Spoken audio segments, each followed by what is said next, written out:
are EVs becoming a whole lot, particularly in Lagos? Presently, it passes as a buzz.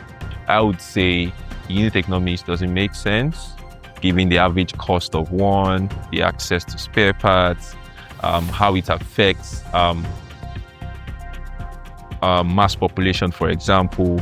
But in the future, definitely it has a solid place in the future of a city like Lagos. Beyond that, what are some of the wins you've experienced, given that we are spending more on transportation, internet penetration is causing us to move to e-hailing as opposed to, I don't know, coming out and getting a random cab on the road? In the past 3 years, we've actually gone from where we were underdogs to top 3 and we're now number 3. All right. Hi everyone, welcome to Industry by Mustard Insights. My name is Lawretta. Today we are going to be talking about the transportation and logistics industry. And here we have our guest on the show, who is the country lead of InDrive for Nigeria. Pleased to have you on the show. I'm excited to be here too. Thanks for having me. All right, so let's just start with a brief background. What do you do exactly at InDrive? Okay. As you said, I'm country lead for InDrive Nigeria, and basically here to drive the boat for those world's second most downloaded transport ride-hailing app in Nigeria. And this would see me ensuring product growth, meeting passengers' needs, as well as our drivers' needs, because those are two important players or stakeholders for our business. So in summary, driving growth for our business in Nigeria. All right, awesome. So we'd like to always start with, it's the first episode, so Okay. we'd like to start with some research. So according to a report by CBN in July last year, transportation was the third highest cost element for household spending. Now, in addition to that, according to a report by Mustard Insights, transportation was also the third highest cost element for businesses last year. So what does this mean? That a majority of both individuals, households, and businesses rank transportation as one of the highest cost elements in their day-to-day lives. And what does that mean for your industry? Expected, because transportation and logistics are major driver of trade, e-commerce, as we've seen internet penetration leading to growth of things like e-commerce. Since post-COVID, we've seen the change in user behavior, and this has seen transportation go up in terms of spend as well as investment. So it shows the place of or the growth pattern that transportation would have. That's number one. And also, rather an unfortunate factor would have caused transportation to come to number 3, which is the unstable fuel price changes that we had. Last year we started a liter of fuel at about 600, and by the end of the year was an average of 1,100. That's almost 100%. And the worst change was about September. So for fuel, which is a major contributor and operating cost for transportation, to go up that high, it means people's spend on transportation would go up. So those factors definitely should have pushed transportation to top 3 in terms of household spend. So transportation is an essential. However, not necessarily ride-hailing or e-hailing, as you call it. 10 years ago, your industry was probably not as developed as it is today. So what are the current trends that we can see taking shape in transportation or logistics today? All right. First is the investment that I would say, because of the growth of e-commerce, there are needs for more innovative ways of transportation that drives convenience. For example, people seek convenience at a good cost. Very important. So those user behavior change are things that would inform how transportation evolves. Last year, I was answering almost similar question about how just delivery has lower value because of the margin, the high cost, the high barrier of entry, and the high cost of running the business. That's just pure delivery. But compared to a business like food delivery, where there are multiple players. There's the merchant, there are the passengers, then there are the delivery guys. So there are different level of revenue generation for any food delivery. So it's a more enticing place than just delivery. So that's another trend. The next one is adoption of mass transit systems. So you've seen the growth of the Blue Rail. I mean, ever since the Blue Rail at Marina started working, the likelihood of some people dropping their cars at home and adopting that system is high because it cuts traffic time. It cuts stress. I mean, quality of life is improved. And while we have a long way to go, we are building the necessary frameworks with stations. Stations comes lines. With lines comes other tributaries. So I think that's another trend we should see over medium term and long term. What else? This, I'd say, sustainability. I mean, the conversations are growing. We're seeing organizations having sustainability strategy. Aside reduction of use of paper, transport is one of the places that they will think of, how do we implement our sustainability practice? And that's where brands like us come in, right? If your car's at home, subscribe to using an InDrive where a car will only be on the road when it has to move, not because you're going to work. And so while we are, reshaping the way mobility works, we are also contributing to, to sustainability goals. But another thing another trend that we would see is what we are scratching the surface on, which is EVs. I would say scratching the surface because the scale of fossil fuel, for example, is 100, 500 times more than what EVs are doing presently. But relating to mass transit, we're also building infrastructures that are necessary for the growth of such trends. So mass transit, as earlier mentioned, is a trend that we're going to see. People choosing mass transit system like rail, water. We've seen the Lagos state government investing in the waterways and the likes. The last mile, which is where we play heavily, and this is catalyzed by the fact that neighborhoods and clusters in urban planning are becoming self-sufficient. So there's a need for a well-structured last mile transportation system. So I don't have to go to the island a lot of times, but I need to go within my neighborhood. What is the available public transport system available? That needs to be thought about. So those are trends that we can look at. Just in summary, would be investments in infrastructure, mass transit adoption. They need to rethink our last mile transportation, and the fact that we are scratching the surface of sustainability. When it comes to investment in infrastructure, there's only so much the private sector can do. So I would say that falls predominantly on the back of the government. However, in terms of things like last mile, mass transit, don't you think that should have been the focus of, in terms of current trends for transportation, as opposed to us bringing in more electric vehicles to Nigeria? So I'm trying to understand. I mean, we touched on EVs a bit in your response, but is it that is it a cost thing? Is it a population thing? Does it solve the last mile problem? Why are EVs becoming a whole lot, particularly in Lagos?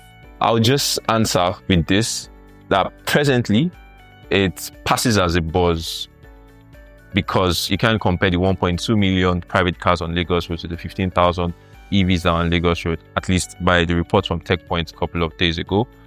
But one thing is that it definitely is in the future.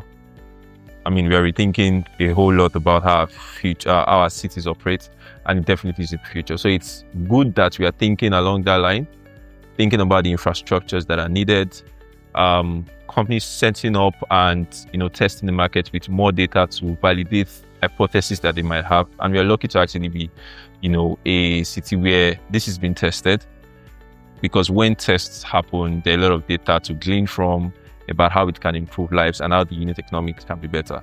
Presently, I would say the unit economics doesn't make sense, given the average cost of one, the access to spare parts, how it affects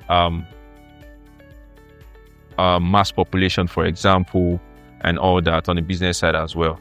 But in the future, definitely it has a solid place in the future of a city like Lagos that is projected to go from 20 to 80 million in some number of years.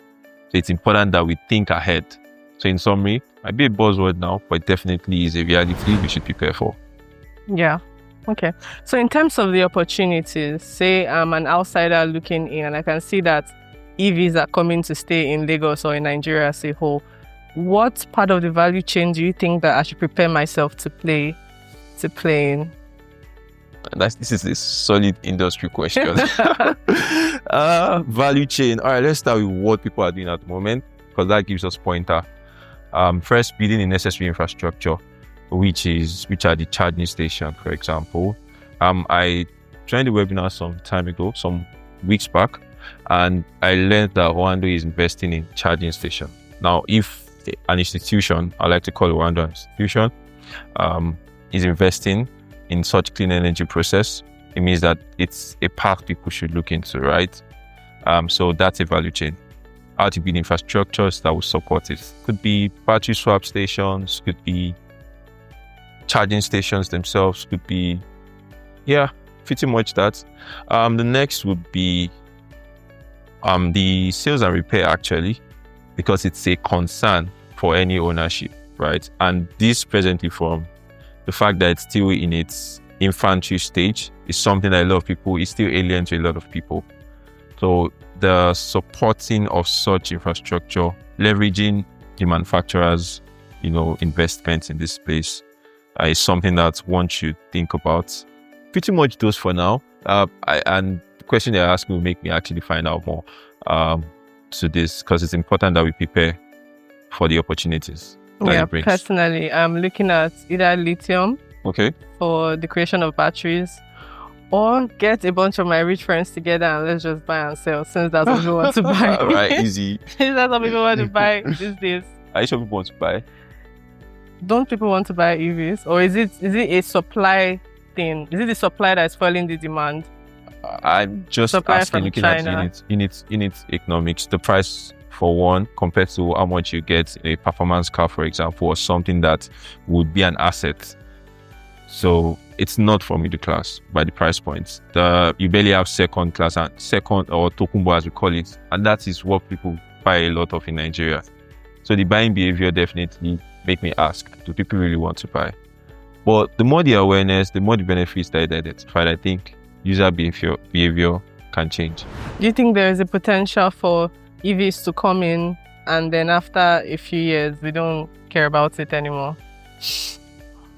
Is there a potential? There's a potential for everything. It might be 0.0001 in the probability, but the scale of that happening with the trajectory, the decline doesn't really exist. So what are the pointers? How much investment is going into such on a global scale?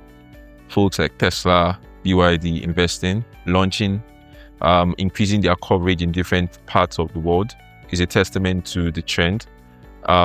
Government initiatives supporting. I mean, we've seen electric buses in Lagos, even if it's just maybe 5, 10, thereabouts, is a pointer that what didn't exist before is going to exist, and it's just a room for improvement.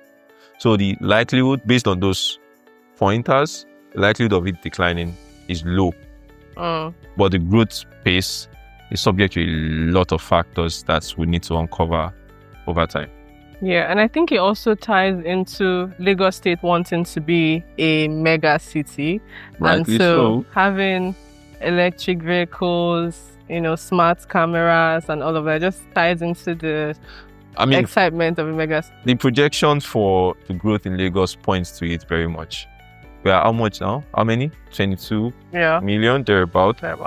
The density keeps growing. People keep coming into the city, so there's a need to actually think about these things. So valid. Okay, so but InDrive as a company, what role are you guys playing in this space? And beyond that, what are some of the wins you've experienced, given that we are spending more on transportation, internet penetration is causing us to move to e-hailing as opposed to, coming out and getting a random cab on the road, So what are some of the things InDrive is doing right now in the industry? First off, we came into the market 6 years ago. This is our 6th year. Wow. Very good run. And in the past 3 years, we've actually gone from where we were underdogs to top 3 and we're not number 3. All right. And that's top 3 and not number 3. Right, yes, you can say that again. And that's off the back of a number of things. First, a product that actually solves a problem in the market. Nigeria is volatile. Economic reforms, currency devaluation, fuel prices. You need to be able to react to this reality quickly. And that's something our product has been able to do. Pointer, September last year, we saw one of the major increase in fuel prices. And this causes a lot of change in user behavior. People probably want to go to what is important, and still go at a good cost, even though prices went up. Our product, which allows people to negotiate their prices, helped to manage the situation. On the driver's side, address present-day reality to be able to ensure earnings. And that's a major win for us. Because when drivers have good earnings, they are happy. Happy driver, happy passenger, happy community. Another thing that we've implemented that has helped us, drive the growth that we have is also our low commission. We have the lowest commission in the market, 9.99%. And this is something that drivers clamor from competitors or the market in general. And by standard of our product, we have that already because we believe lower commission helps them save more and then be able to lead prosperous life. So that's a qualitative win that we owe there, and we, continue to improve our products to achieve. Another notable win for us, which is off the back of the things that we're delivering. So, it's a 2-in-1. It's a win when we are able to solve the problems that exist in the city. So our launch in Abuja started in 2023, and we went from market entry, new guys, disruptors to market leader. Within how many years? 2 years. We launched in Abuja the Q1 2023, and by the end of 2023, the level of awareness of our products and the amount of people who use our product has increased. Off the top of our head, we have highest number of downloads actually in the past 9 months in our category, our product, our most preferred by passengers. We had a 60% consumer satisfaction index by an independent body last year. There was also a survey from drivers, and about 47% indicated that they preferred InDrive. And the reasons are obvious: transparency in what you're going to earn, and also what a passenger is going to pay. Control. Now that's something. Choice, to be able to pick a driver based on the rating, which ensures your security and your safety. Picking a driver that has done 1,000 rides and has a 4.9 rating is an indication that is of the best behavior. Also being able to pick based on price and proximity to you. So, I know you said you're top 3 and you're not number 3. Yeah, you can say that again. What would you say? Just surface level, since we're focused on industry. In terms of market share, in terms of growth numbers, what can you share with us? In market share, I already said we are top 10, we are not number. You are top 3, we are not number 3. That means if you split it evenly, it can be 33.3%. It might be, it might not be. So, anybody who's interested might do the maths. In terms of growth, it's been exponential, but due to the economic downturn that we experienced in the last year, growth has slowed down. It didn't mean it dropped. It's just taking a different pace than it took, say, 2023 to Q1 2024.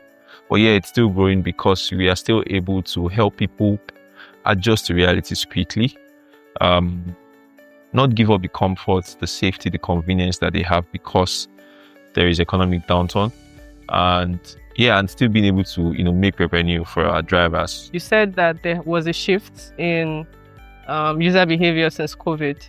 So what has that impacted in terms of volume? Is it that more people are ditching the buses and using InDrive because they can negotiate their prices, or is it that what is the trend like in terms of volume of usage? It's growing. When we do our research as to why do people use ride-hailing, work, nightlife, convenience, when they are going shopping, and people are getting access to more source of income, so they're able to afford.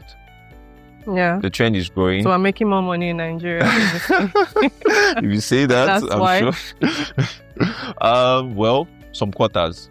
Don't let's make it a hasty generalization. However, we've seen certain trends of people. That's why, like a feature that we have on our application, ability to be able to add multiple stops. So people come together and split the price of a trip and then put their stops together. So carpooling, for example, or for example, students at University of Lagos, they are going somewhere, two of them come together. A ride that is like 4,000 split 2,000, and you're able to enjoy the benefit of safety and convenience and access with ease. And that's why we are excited about what we build. It's very community driven because we rely on the feedback and data from users to improve. So people naturally collaborate, especially when there is a good cause of saving cost and the like. So you see that in trend. And what factors are fueling this growth? Is it urbanization and population increase, or is it really that we are making more money? Population increase is at the top of it, number one. Population increase, obviously. Change of work, future of work. That's a big one. Since COVID, there's been, even though people have returned to office, but there's still that relaxed hybrid. We still have hybrid a lot around. If you were the government, what would you do to strengthen your industry, transportation? Yeah, I think I've touched on. Mass transit, we're seeing that for a city like Lagos that has high growth potential, top 10 busiest city in the world, top 10 potential to grow. I'll definitely double down on mass transit system, like the infrastructures that are needed. Great work so far. We also want to prepare for the future, support last mile with similar infrastructures. How bring industry experts to the table, discuss frameworks, and think about what the projection is and how we can prepare for it. Perfect example, I was on a business trip to Ibadan one day, and I had to come to Lagos quickly for a day meeting. And while going, I saw a man park his car at the train station in Ibadan, join the morning train from Ibadan to Lagos. And when I was going back to Ibadan that same day with the train, the man was following the train back and just picked up his car at the train station and went back. So it also allows for interstate, a more connected. And I know people in Abuja and Kaduna, do that. And also those infrastructures for mass transit, very important. In terms of outlook, what kind of projection can you make, say 5, 10 years? What would be the new face of transportation in Nigeria?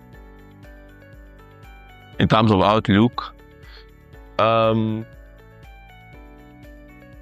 well it would improve, I do not know. I cannot put on a scale, but improved mass transit. The interchange is getting a facelift soon.